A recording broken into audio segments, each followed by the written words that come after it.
வணக்கம் மக்களே. நம்ம கார்த்திக் கதையில் ஆகஸ்ட் 10 என்ன நடக்க போகுது அப்படிங்கிறத பற்றி தாங்க இந்த வீடியோவில் இப்போ நம்ம பார்க்க போகிறோம். வீடியோவுக்கு மறக்காமல் லைக் பண்ணிக்கோங்க.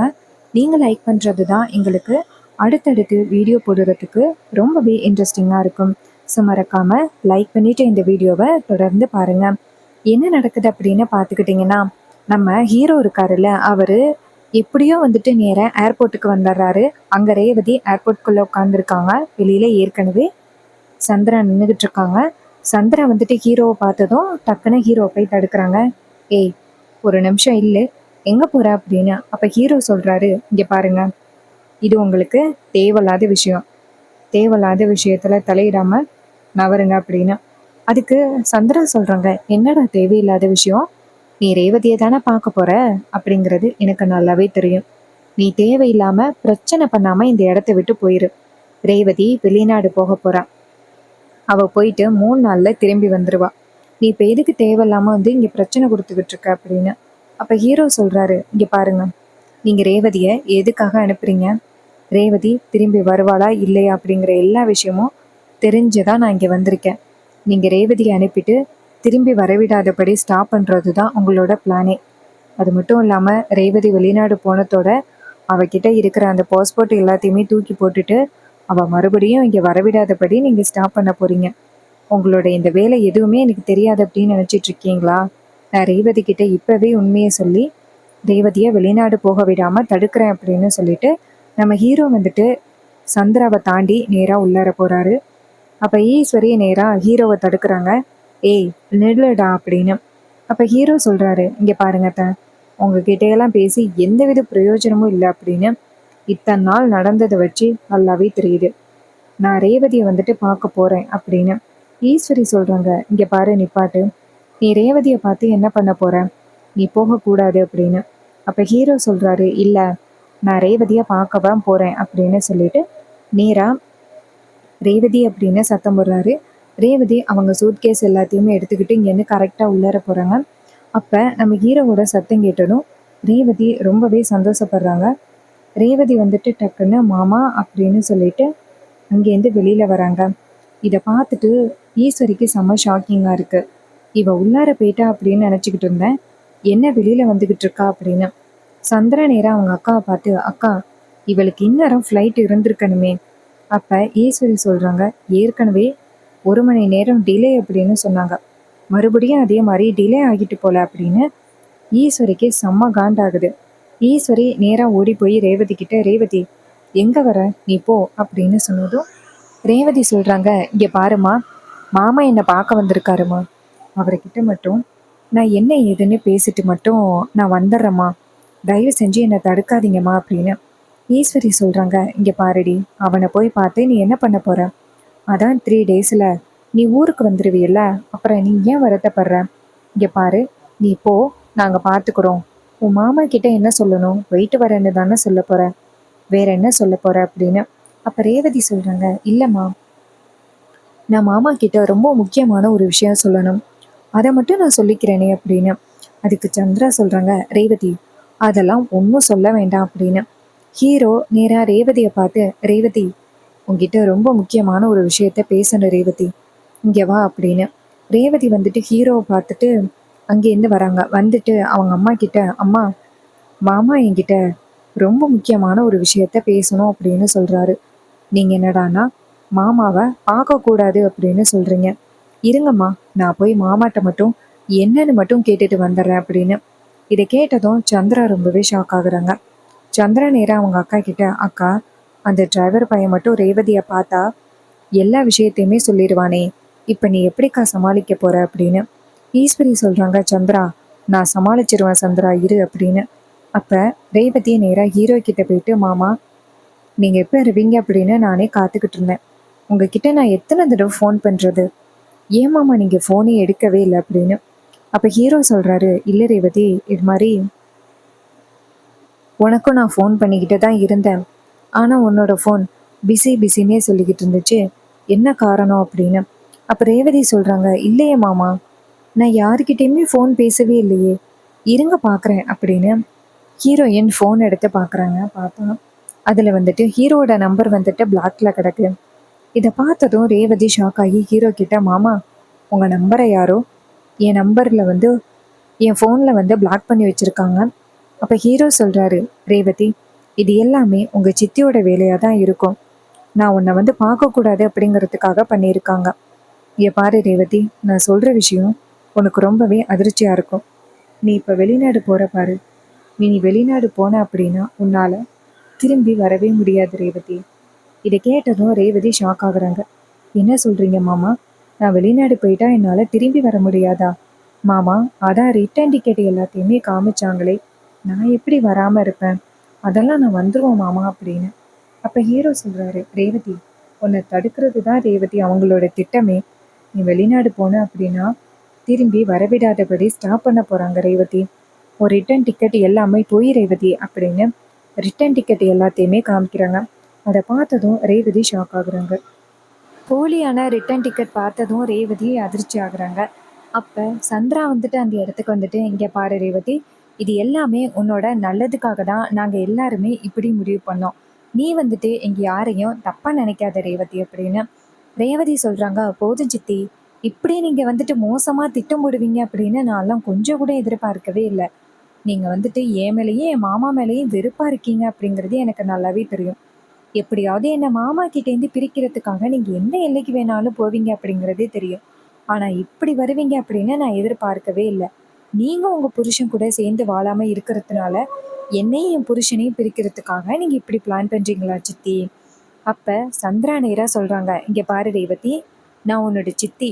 உன்னை வந்து சின்ன வயசுலேருந்து தூக்கி வளர்த்தவ. உனக்கு நல்லது எது கெட்டது எது அப்படின்னு பார்க்குறதே எங்களுக்கு தெரியும். இவன் கண்டிப்பாக உன்னை நல்லபடியாக பார்த்துக்க மாட்டான் ரேவதி. ரேவதி சொல்கிறாங்க, சித்தி இவர் யாருன்னு உங்களுக்கு நல்லாவே தெரியும். இவர் என் கழுத்தில் தொட்டு தாலி கட்டினவர். இவராக வந்துட்டு என் வாழ்க்கைக்கு கெட்டது கொடுக்க போகிறாரு. உங்களை விடவா? எவனோ ஒரு மருதுவை வந்து எனக்கு கல்யாணம் பண்ணி வைக்கிறதுக்கு பிளான் பண்ணீங்கல்ல. ஆனால் அந்த மருது எப்படிப்பட்ட கேடு கெட்டவன். அவனை போய் எனக்கு கல்யாணம் பண்ணி வைக்கிறதுக்கு பிளான் பண்ணீங்கல்ல. எப்படியோ அந்த கடவுளாக பார்த்து மாமாவுக்கு உண்மையை தெரியப்படுத்தி என்னை கடைசி நேரத்தில் அவ்வளோ பெரிய பிரச்சனையிலேருந்து காப்பாற்றினாங்க என் மாமா. என் மாமா மட்டும் காப்பாற்றாமல் இருந்திருந்தா என்ன நடந்திருக்கோம்? நீங்கள் உண்மை தெரிஞ்சும் நீங்கள் அமைதியாக இருந்தீங்க. நீங்களாக வந்து எனக்கு நல்லது நினைக்க போகிறீங்க. அம்மா எப்படிம்மா இவங்களோட பேச்சையெல்லாம் நீங்கள் எப்படிம்மா நம்புறீங்க அப்படின்னு ஈஸ்வரி சொல்கிறாங்க. ரேவதி போது நிப்பாட்டு. உனக்கு பழைய விஷயங்கள் பற்றி எல்லாமே தெரியும் அப்படிங்கிறது எனக்கு நல்லாவே தெரியும். நீயும் கார்த்தியும் சேர்ந்து என்ன பிளான் பண்ணீங்க? எனக்கு எந்த உண்மையும் தெரியாது அப்படின்னு தானே நீங்கள் பிளான் பண்ணீங்க. உங்களோட பிளான் எல்லாத்தையுமே நான் கண்டுபிடிச்சிட்டேன். அந்த டிரைவர் பையன் வந்துட்டு என்னெல்லாம் பிளான் பண்ணுறான் அப்படிங்கிற எல்லாத்தையுமே நான் தெரிஞ்சுக்கிட்டேன்டி அப்படின்னு. இதை கேட்டதும் ரேவதி சொல்கிறாங்க, அப்படியாம்மா, உனக்கு எல்லா விஷயமும் தெரிஞ்சு போச்சா? சரி தெரியட்டும். நான் என் மாமாவை உயிருக்கு உயிராக காதலிக்கிறேன்.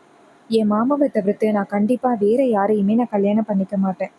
நீங்கள் என்ன சொன்னாலும் சரி உங்கள் பேச்சை நான் கேட்கவே மாட்டேன் அப்படின்னு சொல்லிட்டு நான் மாமாவை கல்யாணம் பண்ணிக்க போகிறேன்.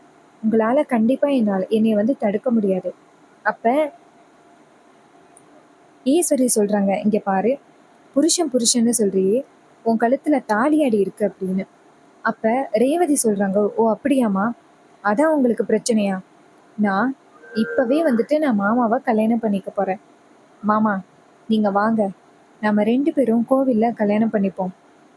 அம்மா வந்துட்டு இதுக்கப்புறமும் நம்மளை 2 பேரையும் வந்துட்டு சேர்த்து வைப்பாங்க அப்படின்னு எனக்கு நம்பிக்கையே இல்லை. 2 பேரையும் பிரிக்கிறதுக்கு தான் அவங்க முயற்சி பண்ணுவாங்க. இதுக்கப்புறமும் அவங்க பேச்சு கேட்குறதுல எந்தவித பிரயோஜனமே இல்லை அப்படிங்கிறது எனக்கு நல்லாவே தெரிஞ்சு போச்சு. அதனால் வாங்க மாமா, நம்ம 2 பேரும் கோவிலுக்கு போயிட்டு கல்யாணம் பண்ணிக்கலாம்.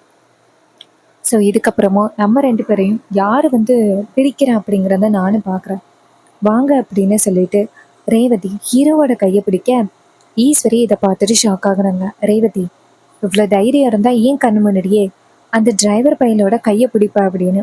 அப்போ ரேவதி சொல்கிறாங்க, போது நிப்பாட்டுமா, மாமா வந்துட்டு என் மேலே எந்த அளவுக்கு பாசமாக இருக்காங்க அப்படிங்கிறது எல்லாத்தையும் நான் பார்த்துக்கிட்டு தானே இருக்கேன்.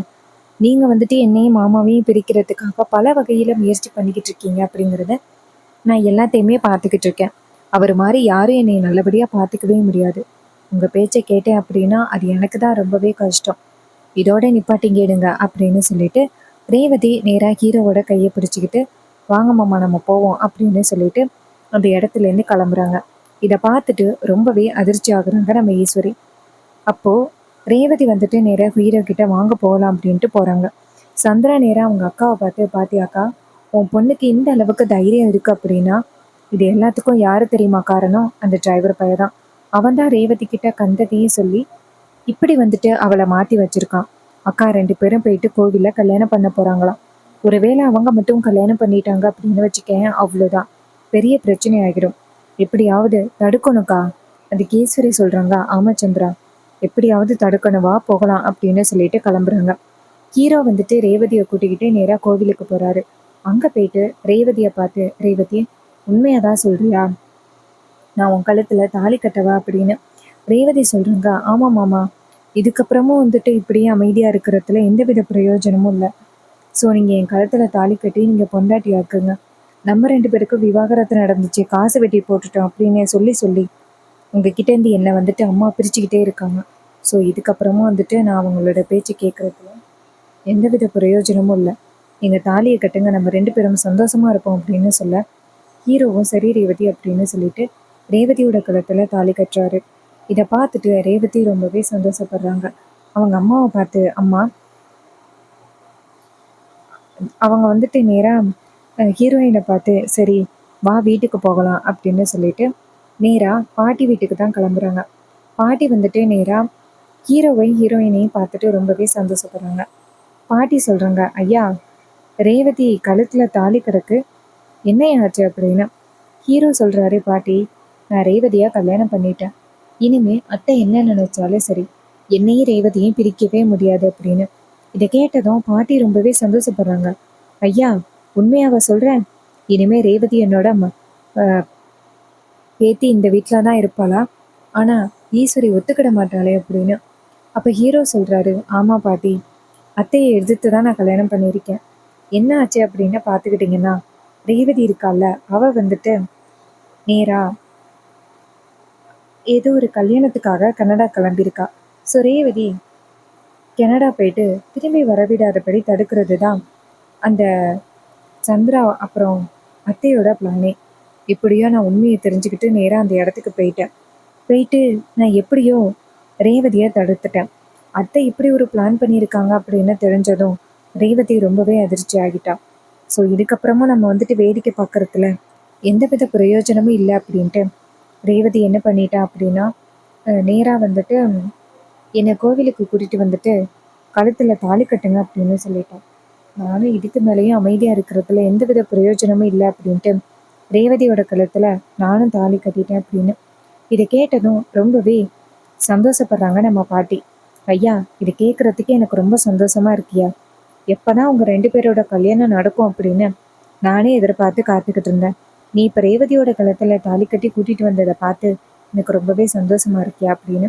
இதை கேட்டதும் நம்ம ஹீரோவும், ஆமாம் பாட்டி, ரேவதியை இப்போ எனக்கு பொண்டாட்டி ஆக்கினத்துல எனக்கு ரொம்ப பெரிய சந்தோஷம். இனிமே அத்தையால் எங்கள் 2 பேருமே பிரிக்க முடியாது அப்படின்னு. இதை கேட்டதும் பாட்டியும், ஆமையா பேராண்டி அப்படின்னு ரொம்பவே சந்தோஷப்படுறாங்க. இன்னொரு பக்கம் ரேவதி சொல்கிறாங்க. அம்மா எதிர்த்து கல்யாணம் பண்ணது தான் எனக்கு மனசுக்கு கொஞ்சம் கஷ்டமாக இருக்குது. அதுக்கு பாட்டி சொல்கிறாங்க. அம்மாடி, அவள் சீக்கிரம் மனசு மாறிடுவாம்மா, கவலைப்படாத அப்படின்னு சொல்ல, அவங்களும் சரி பாட்டி அப்படின்னு சொல்கிறாங்க. அண்ட் இந்த கதை உங்களுக்கு பிடிச்சிருக்கா? இந்த கதை பிடிச்சிருந்துச்சுன்னா இந்த வீடியோவுக்கு மறக்காமல் லைக் பண்ணிக்கோங்க. நீங்கள் லைக் பண்ணுறது தான் எங்களுக்கு அடுத்தடுத்து வீடியோ போடுறதுக்கு ரொம்பவே இன்ட்ரெஸ்டிங்காக இருக்கும். ஸோ மறக்காமல் லைக் பண்ணிவிட்டு இந்த வீடியோவை தொடர்ந்து பாருங்கள். ஸோ உங்களுக்கும் இதே மாதிரி உங்களோட யூடியூப் சேனலுக்கு வாய்ஸ் ஓவர் கொடுக்கணும் அப்படின்னா நம்மளோட இந்த இன்ஸ்டாகிராம் ஐடிக்கு காண்டாக்ட் பண்ணுங்கள். நல்ல முறையில் வாய்ஸ் ஓவர் பண்ணி கொடுக்குறோம். தேங்க்யூ ஃபார் வாட்சிங். See you on next video.